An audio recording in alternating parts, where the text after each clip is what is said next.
Bonjour à toutes et à tous, bienvenue dans le podcast La Source, salut Big Rusty. On va parler de Cyril Gane, du nouveau Cyril Gane, parce que peut-être que vous ne l'avez pas vu, je pense que oui. Big Rusty a fait une interview avec Cyril Gane et moi j'adore parce que ça y est, enfin les chevaux sont lâchés depuis tant d'années. Moi j'aime beaucoup le bon gamin, mais je voulais que le mauvais gamin qui est en lui se réveille. Et là on a l'impression, j'ai l'impression qu'il y a des bad intentions du côté de Cyril Gane pour son combat contre Sergei Spivak, qui veut lui faire mal, qui veut lui rentrer dedans, et en tout cas il le dit, et ça je trouve que ça fait du bien, et ça permet, et honnêtement tu vois, le combat, on en avait parlé depuis le début, c'est un secret pour personne, le combat Spivak contre Gane, c'est pas celui qui me hype le plus. Mais là maintenant que Cyril Gane a dit tout ça, j'ai vraiment envie de voir le combat, parce qu'en plus il y a ce côté besoin d'avoir une réponse face à ce qu'a fait Thomas Spinal contre Tibura, merci beaucoup Big Rusty, contre Tibura où il était grandissime favori sur le papier, il l'a expédié vite fait bien fait, et là Cyril veut, je cite, exploser son adversaire. Donc on va voir tout ça Big Rusty. Soit.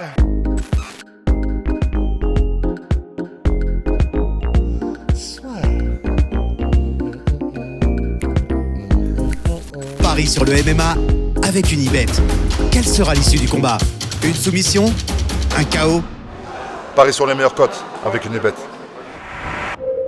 L'après John Jones pour Cyril Gane, Big Rusty, le sujet est vaste, tu peux en parler mieux que n'importe qui je pense. Balle au centre. Non vas-y, dis-moi, c'est parti. Ouais, bah en fait, ce qui est super intéressant, c'est déjà, je trouve que ce qui était très intéressant dans l'interview, c'est effectivement que ça donnait vraiment une vue de sa lorgnette à lui sur comment est-ce qu'il a vécu les choses, et comme il y a été vraiment à cœur ouvert et qu'il a dit les choses, il n'y a pas eu de langue de bois. De toute façon, il en fait jamais beaucoup, mais là, il était vraiment, il a expliqué comment il avait vécu sur le moment la défaite.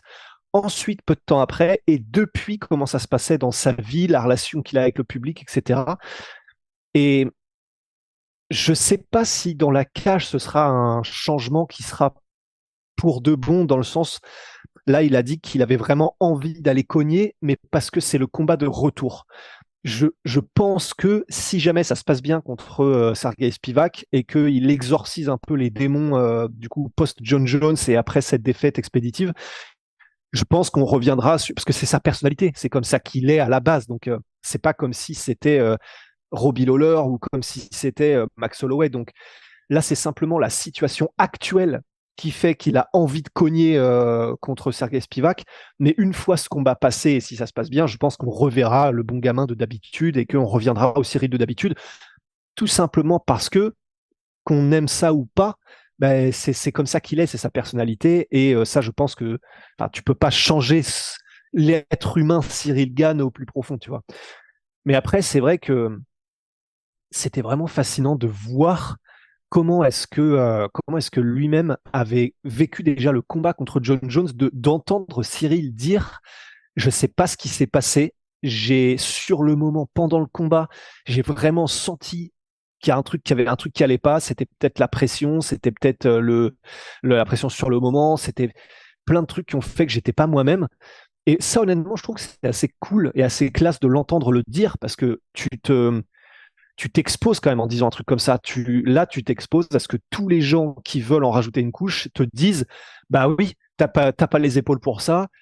Contre John Jones, t'as pris la pression. T'es pas fait pour être champion. Là, il s'expose en disant ça, et il le sait, hein. Il s'expose en disant ça à tous les gens qui vont lui en remettre une couche, mais il le dit quand même parce que que ce soit dans l'interview ou en off, effectivement, j'ai vraiment l'impression que lui, il arrive quand même à passer un peu au-delà de tout ça, à passer au-delà de tout ce qu'il reçoit. Et du coup, oui, ce sera un nouveau Cyril Gane parce que maintenant, il essaiera plus de plaire à qui que ce soit dans le sens, d'offrir un petit peu de sa vie privée, de machin. Maintenant, il sera vraiment centré sur lui-même.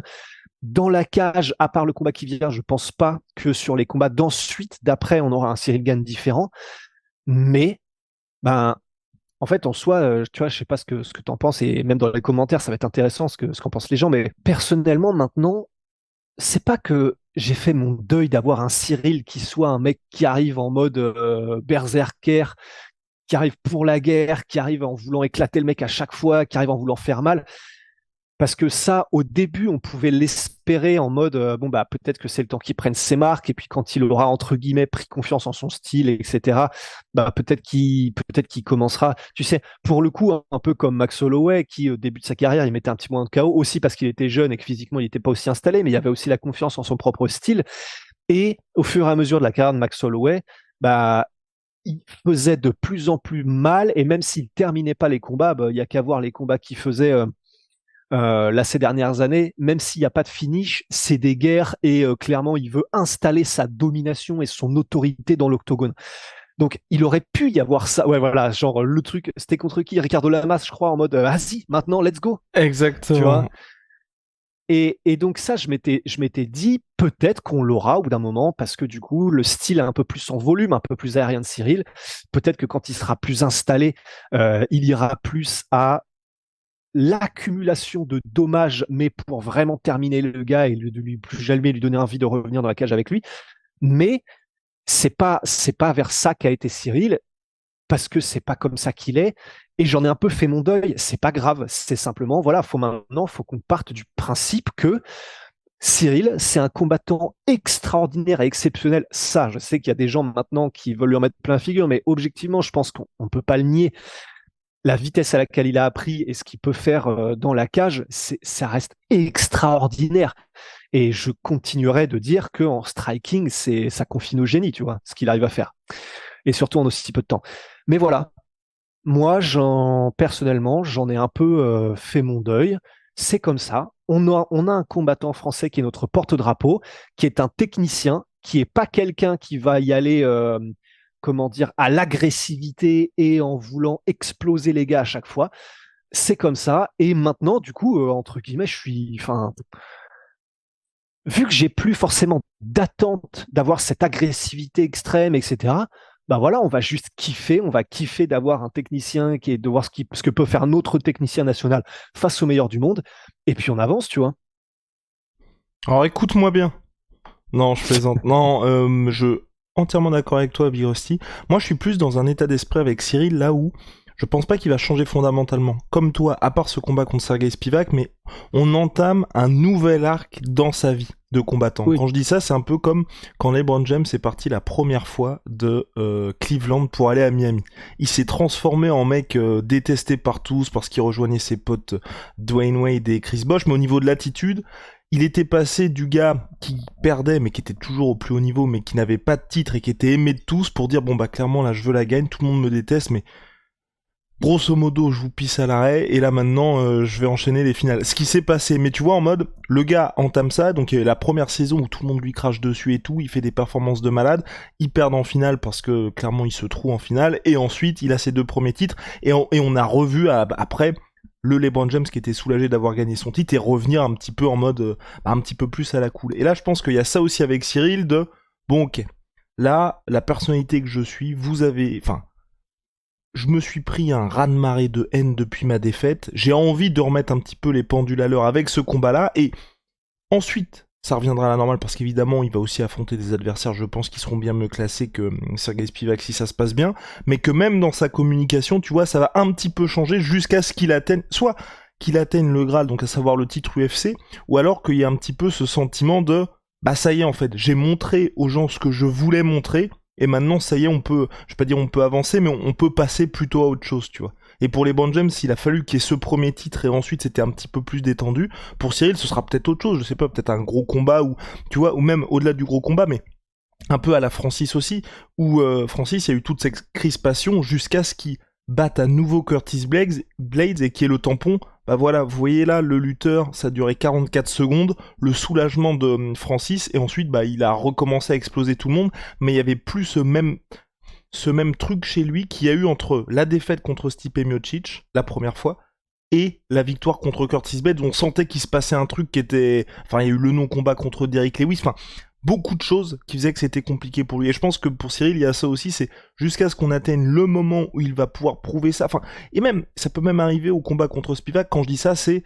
imaginons, Spivak est encore à corps avec Cyril, Cyril arrive à repousser un takedown de manière autoritaire. Enfin, en gros, le truc qui fait que Cyril va montrer que, et les gens vont se dire aussi, ah oui, en fait, on passe notre temps à dire que le mec est une merde en lutte, mais non, enfin, tu vois, le truc qui Ouais. fait que on peut passer à autre chose. Et moi, je pense que pour Cyril, c'est ça, et c'est pour ça, et j'aime aussi beaucoup ça, parce que c'est ce qu'on disait avec Cyril, avec, bah là, récemment, avec Bonical, où il y a cette impression de, pour certains athlètes, que ce que disent les fans, même les fans qui vont être un petit peu, on va dire pas forcément toxiques, voilà, n'est pas pris en compte. Là, ce que j'aime bien avec Cyril, c'est que même pour les gens, tu vois, qui vont être des soutiens de Cyril et qui l'explosent pas sur les réseaux, il y a ce côté aussi, ok, on est entendu, et là, il a envie de mettre un une grosse emphase sur le combat contre Sergei Spivak. Et c'est pour ça que je disais en préambule de ce podcast que moi je trouve ça bien, parce que le combat contre Spivak ne m'intéressait pas, mais juste que Cyril dise, au-delà de ce qu'il dit après dans l'interview, il dit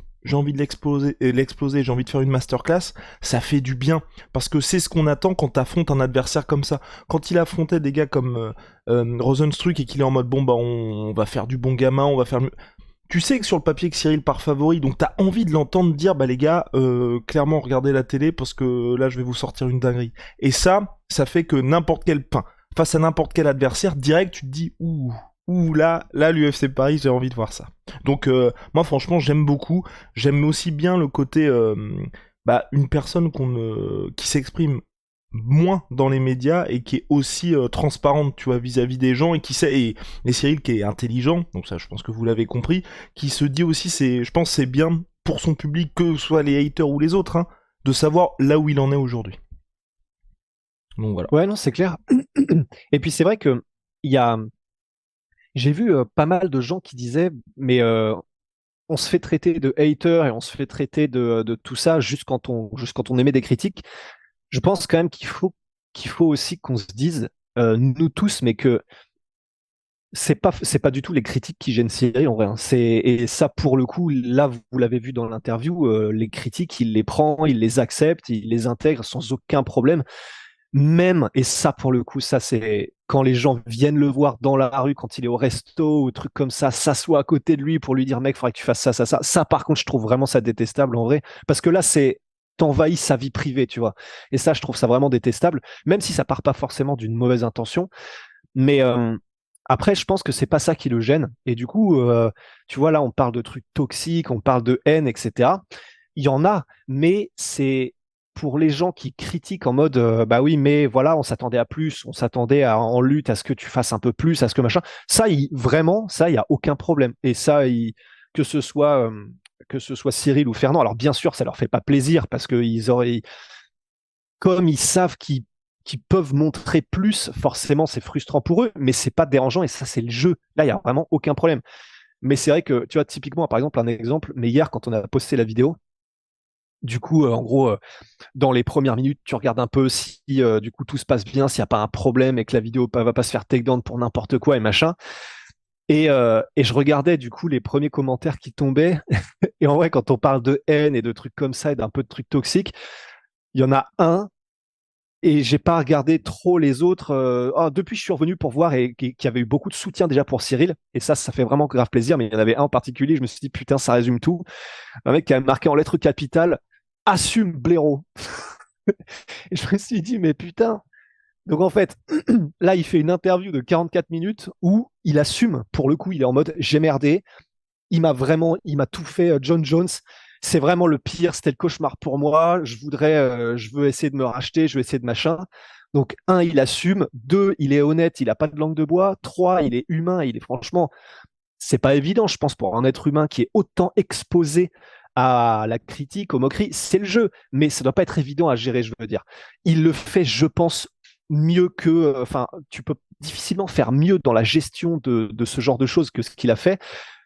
Et du coup, mais c'est inévitable. Mais et t'as des gens qui arrivent, je sais pas s'ils écoutent l'interview ou pas, et qui agissent et mettent et écrivent des trucs ou disent des trucs qui sont l'exacte chose qui est décrite par Cyril quand il parle d'une vague de haine. Et du coup, je pouvais pas empêcher de me dire, mais putain, est-ce que les personnes qui insultent, parce que c'est surtout ça qui est un peu gênant, c'est quand c'est de la pure insulte, est-ce que du coup ils se rendent compte que c'est ça le problème, quoi, et que c'est ça qui fait que effectivement ça peut faire changer des athlètes et que ça peut. Donc c'était assez intéressant, mais sinon c'est vrai qu'à part ça, ben oui, l'arc de rédemption, ça va être super intéressant. Ça peut effectivement commencer par là, une très grosse perf, des grosses défenses de takedown contre Spivak. Et puis, c'est, voilà, on va voir. Il peut tout se passer. Mais si ça se passe bien contre Spivak et qu'après ça, il affronte Almeida, qu'il affronte Thomas Spinal, oui, bien sûr, il y aura des critiques qui diront, bah là, il va se faire éclater parce qu'on a vu qu'il n'avait pas de lutte, parce qu'on avait qui machin.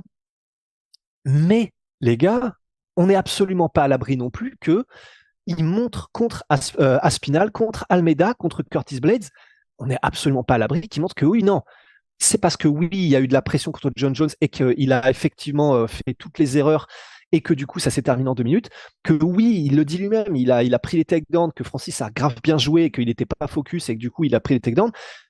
Tout ça, c'est de l'apprentissage, les gars, et que même si, bien sûr, comme il le dit encore une fois, c'est pour ça que je trouve que le de dire assume espèce de blaireau, je trouve que c'était vraiment dur parce qu'il assume tout. Et du coup, là, ces erreurs-là, il sait lesquelles il a faites, même si celle qui fait un peu peur, c'est quand il dit je sais pas du coup ce qui s'est passé contre John Jones. Là, le fait de dire je sais pas, c'est vrai que c'est flippant. Mais pour tout ce qui est il le dit, je pourrais pas télécharger 20 ans de lutte comme ça, alors que j'ai commencé que depuis 6 piges le MMA et machin, enfin même peut-être un peu moins. Mais tout ça, c'était des trucs d'apprentissage. On a vu avec Francis que c'était crucial. Après son premier combat contre Miocic et la désillusion contre Derek Lewis, c'était plus le même homme, Francis. Et il est revenu, il a tout niqué. Donc là, qu'est-ce qui nous dit que ce ne sera pas ça? On n'en sait rien, on va voir. Mais on peut aussi voir le verre à moitié plein qui est bah là, peut-être qu'effectivement, même si c'est pas un bon gars, même si c'est un bon gamin qui restera quelqu'un qui va pas pour tuer le mec, bah, là, les expériences qu'il a eues fera peut-être qu'on aura des gros changements et une grosse surprise contre Aspinal où il va peut-être arrêter les takedowns en mode autoritaire et il va peut-être mettre une masterclass debout et on va être en mode ah ouh, ah oui, d'accord, donc on l'a quand même peut-être jugé un peu vite, quoi. Mais oui, c'est le truc que je trouve rassurant, on va dire, c'est que c'est vrai que oui, les fans sont durs, les fans de MMA sont globalement très durs, mais tout passe par le sportif. Francis s'était fait déglinguer après la défaite contre Miocic, et là il a tout inversé parce qu'il a réussi à passer Curtis Blades, il a réussi à passer, je mets les combats importants où les gens ont vraiment appris, Curtis Blades, Ken Velasquez qui était un bourbier aussi, il y a eu la revanche contre Stipe où là le côté Francis n'a plus de lutte, clairement il y a eu la défense de ceinture, ensuite il prend quand même le dos de Stipe et puis c'était un peu chaud pour Stipe dès le premier round, et puis le combat contre Cyril où il gagne une décision en 5 rounds, et en plus sur une jambe, et en faisant parler sa lutte. Donc, pour toutes ces choses-là, moi je trouve que on est à un point crucial de la carrière de Cyril, parce qu'il a pas connu tous ces combats d'après, mais il peut clairement réussir à effacer tout ça. Parce que de toute façon, et on le dit à chaque fois aussi avec Big Rusty, et ça c'est une vérité, enfin c'est les Américains qui le disent à chaque fois, mais nous avons traduit cette phrase, c'est quoi Big Rusty, là, you're only as good as your last fight, tu es aussi bon que ton... Ouais, t'es seulement aussi bon que ta dernière performance, ta dernière apparition, quoi. En gros, les gens ne retiennent en MMA que le dernier combat. Ouais. Et c'est un truc que les autres athlètes n'ont pas. Parce que c'est vrai que vous voyez, par exemple, je sais pas moi, Cristiano Ronaldo, Messi, ils font un match pété, ils ont 3 jours ensuite pour se récupérer, et après ils vont marquer un doublé, tout le monde aura oublié ce match explosé. En MMA, vous n'avez que 3 combats dans l'année, si vous avez des pépins physiques, vous allez en faire 2 voire 1, donc forcément, si vous faites une prestation qui est pas terrible, ça va vous suivre extrêmement longtemps. Et donc c'est pour ça que, par exemple, regardez, Adesanya, quand il perd contre Pereira, tout le monde est en mode « Ouah, c'est dégueulasse, en plus regardez sa lutte, il est nul à chier !» Alors qu'on parle quand même d'un mec qui roulait sur la catégorie depuis un moment. Là, il a mis KO Pereira, tout le monde a oublié ce qui s'est passé lors du précédent combat. Et c'est ce qui se passe à chaque fois. Donc c'est pour ça, pas d'inquiétude en vrai pour Cyril, enfin, pas d'inquiétude, il faut qu'il gère bien ce qui va se passer là, mais ce qui est positif, c'est qu'on l'a déjà vu avec d'autres athlètes en MMA, on l'a vu plus récemment avec Francis, et qu'en plus c'est une catégorie où il y a un certain nombre de lutteurs, donc Cyril aura l'occasion justement de prouver, parce qu'aujourd'hui on sait tous que face au striker il sait gérer, il n'y a pas de problème. Mais quelques petits profils clés, s'il arrive à les assaisonner, je pense que tout le monde oubliera extrêmement rapidement. Enfin comme, regardez même ce qui s'était passé avec Thomas Spinal, enfin c'était pas la même chose dans le sens où il n'y avait pas des commentaires négatifs après une désillusion, mais il y avait plein d'interrogations sur est-ce qu'il va revenir, est-ce que ça va être le même, est-ce que machin. Là, en 2000 contre Tibois, tout le monde, mais vraiment tout le monde a oublié contre Curtis Blades. On est limite obligé de dire ah non mais il s'est passé ça. Ah ouais, ok. Ouais. Donc non, moi je trouve que c'est vraiment très intéressant, et ce qui se passe aujourd'hui avec Cyril, je pense que c'est plutôt ce qui surprend, on va dire, je pense, c'est plutôt le côté le mec est passé de tout un pays derrière lui en tout cas en apparence, parce que quand je dis en apparence, c'est parce qu'on sait bien que les gens qui vont laisser des commentaires sont plus virulents que monsieur et madame tout le monde, qui sûr. eux le soutiennent peut-être, mais vont pas être vocaux par rapport à ça. On est passé de tout le monde est derrière lui à tout le monde est contre lui, en apparence, comme je dis, mais ça peut très vite changer, et je pense qu'à l'UFC Paris, déjà, vous allez voir qu'il y aura plein de monde, que les gens vont soutenir Cyril, que ça va bien se passer, et là on repartira vers quelque chose de pas mal. En plus, si on a un petit France-Angleterre avec Thomas Spinal, rien que pour l'amour du pays, les gars, faudra quand même mettre le blanc rouge. Bref, on va terminer là-dessus, Big Rusty ? Ou il y avait un point à ajouter ? Ouais, à la limite, je pense juste en 2 minutes, mais on peut quand même évoquer aussi. Alors là, on va prendre cher, bien sûr, parce qu'on kiffe Fernand et puis qu'il y a le King Energy. Mais je pense qu'il faut qu'on évoque quelques secondes au moins, parce qu'il y a eu énormément de critiques sur. Bah oui, mais il faut que tu te barres, du MMA Factory, il faut que tu quittes Fernand Lopez. Et en fait, à la limite, de toute façon, comme de toute manière, on est proche de la team Factory, de toute manière, je pense que quoi qu'on dise, et c'est le jeu, on sera taxé de bah oui, mais c'est parce que vous n'êtes pas objectif, parce que. Donc à la limite, j'aurais plutôt envie de poser plutôt une question à tous ceux qui disent il faut que tu ailles autre part. C'est une critique, de toute façon, elle est valable. Bien sûr, il faut toujours qu'on remette tout en question. Donc peut-être que c'est pas le bon camp, peut-être que c'est pas Fernand Lopez qui correspond, peut-être. Mais maintenant, où est-ce que pourrait aller Cyril en fait? Et c'est juste la question, et vraiment objectivement, et avec bonne foi, je serais très intéressé de voir les réponses des gens, genre à la question, mais du coup, où est-ce que vous voulez qu'il aille Cyril? Parce que aller au Daghestan voir Khabib, il peut pas. Il a sa famille, il peut pas bouger comme ça et faire même ne serait-ce qu'un mois au Wisbar où il quitte sa famille, etc.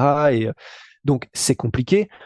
Aller à l'étranger de manière générale, il pourrait effectivement aller voir à droite à gauche et puis faire des petits stages comme ça de 2 semaines. Ça c'est absolument possible et puis pourquoi pas. Et ça pourrait effectivement être intéressant et lui faire du bien et puis aller faire des sparring avec des poids lourds aux États-Unis, carrément de ouf. Mais pour ce qui est de changer complètement d'équipe et de camp d'entraînement, effectivement, se poser la question, il faut, et c'est toujours intéressant, mais vu que là, il a de toute manière sa famille en France et qu'il ne peut pas les quitter comme ça, c'est pas un jeune combattant qui peut se permettre ce genre de choses, qu'est-ce que vous voulez qu'il fasse en France? Il pourrait aller voir d'autres teams, mais c'est avec Fernand qu'il a le plus. Déjà, Fernand, je le répète, je sais au risque de me prendre des rouées de bâton, à mon sens, c'est un excellentissime entraîneur et un des meilleurs qu'on ait. Donc, je ne pense pas que du point de vue compétence, ce soit. Je pense que c'est compliqué d'aller chercher beaucoup mieux que Fernand. Objectivement, je le crois, je pense vraiment. Et en termes de structure, ben là, du coup, ils sont en changement et ils quittent le Venom Training Camp, mais ils veulent créer leur propre structure. Donc, probablement qu'ils auront une nouvelle structure à eux, dernier cri, etc.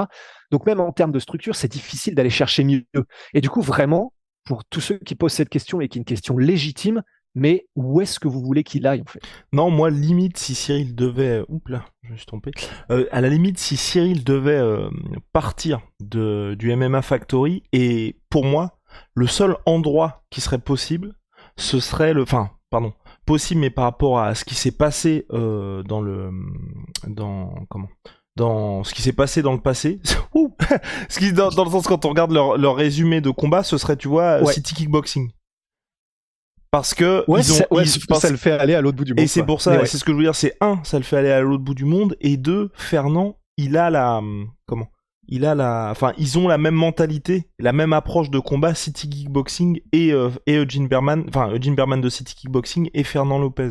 Donc je pense pas que ce soit l'endroit où il faut aller, mais ce que je veux dire, c'est que par rapport aux combattants qu'ils ont réussi à faire monter, c'est des gars qui sont type Cyril Gane, et c'est des game plans qui sont similaires. Adesanya, regardez-le par rapport à Cyril, c'est très loin d'être le meilleur lutteur. Il en a affronté dans la catégorie, mais tout l'objectif, c'est de ne jamais être amené au sol, parce que quand on est mis au sol, ça peut être très compliqué. Regardez le combat contre Jan Blachowicz, sauf qu'Adesanya, il a roulé sur les middleweight parce qu'il est impossible à attraper. Et Cyril, c'est exactement la même chose que Fernand applique. Donc je sais pas si ce serait justifié. Et tous les autres gars, alors oui, il peut aller au Daghestan, oui, il peut aller à Eke, oui, il peut aller dans d'autres endroits, mais je pense que c'est des choses, faut pas, et je pense que c'est important de le dire, faut pas que vous oubliez ce qui s'est passé pour Conor contre Khabib. C'est Conor, il a fait tout un camp, focus lutte, mais lutte offensive, lutte défensive, à en oublier son striking.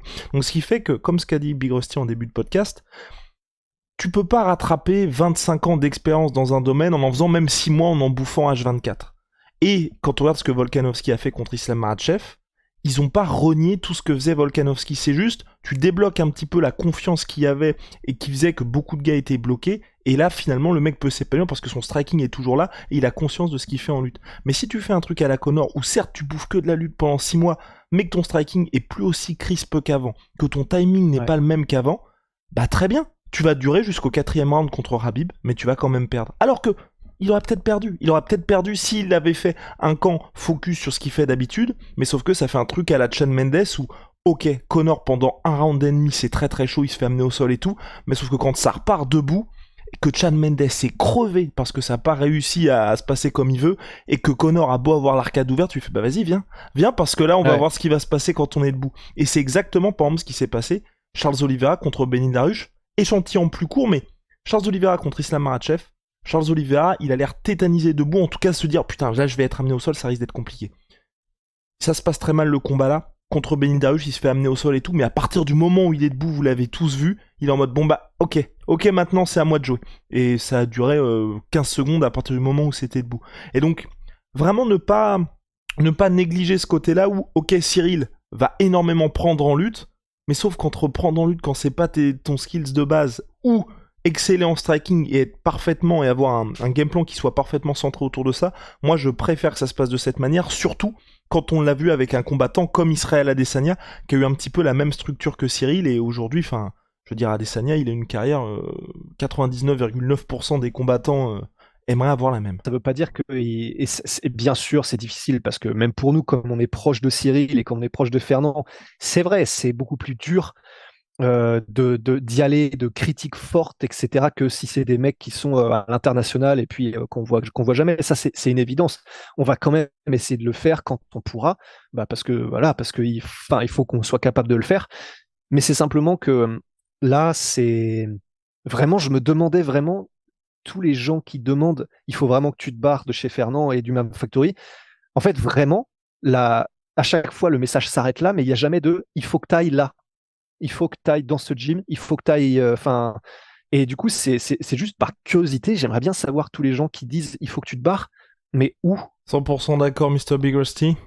On se retrouve très très vite pour de nouvelles aventures. Et puis surtout, oui, et tout dernier point pour boucler la boucle, contre John Jones, c'est surtout le timing qui a choqué. Moi, je veux dire, c'est la rapidité du combat qui m'a choqué, mais sinon, et c'est là aussi où je suis surpris des critiques, à partir du moment où John Jones allait amener Cyril au sol, je pense que tout le monde savait ce qui allait se passer. Dans le sens où, comme Conor Khabib, comme tous ces combats-là, à partir du moment où un mec de ce niveau-là arrive à t'amener, je veux dire, Gaethje contre Khabib, ok, Gaethje avait ses chances et tout, mais à partir du moment où ça touche le sol, on sait tout ce qui va se passer, parce que John Jones, parce que Khabib, tout leur game plan, c'est il faut que j'amène le gars au sol. Et si j'amène le gars au sol, on sait que c'est plié. Donc là, c'est pareil, pour John Jones dire, ouais, mais Cyril, t'as pas lu, on savait ce qui allait se passer s'il y avait ça. Là, tout le monde s'attendait, moi le premier, à ce que soit ça n'arrive pas parce que Cyril allait réussir à être insaisissable, ou soit que ça se passe un peu plus, longtemps dans le combat parce que forcément il y a la fatigue qui entre en jeu, mais pas au bout de 2 minutes. Donc c'est là aussi où il faut être, même si on peut être frustré de se dire oui, j'ai passé une nuit blanche et je me suis réveillé et tout et ça a duré que 2 minutes, mais être objectif par rapport aux attentes qui précédaient. Adesanya contre tous les gars qu'il affronte, à chaque fois, on sait bien que si ça va au sol, ça peut être très très compliqué. Mais justement, on n'a pas d'inquiétude parce qu'on sait qu'Adesanya... Enfin, pas d'inquiétude. En gros, on se dit que ça va bien se passer parce qu'on sait que c'est très très compliqué d'attraper Adesanya. Donc voilà, pour ce dernier point. Big Rusty, ouais. On se retrouve très vite. Ciao. Sweet protein. Moins 30% sur tout my protein avec le code la sœur. Allez, see ya.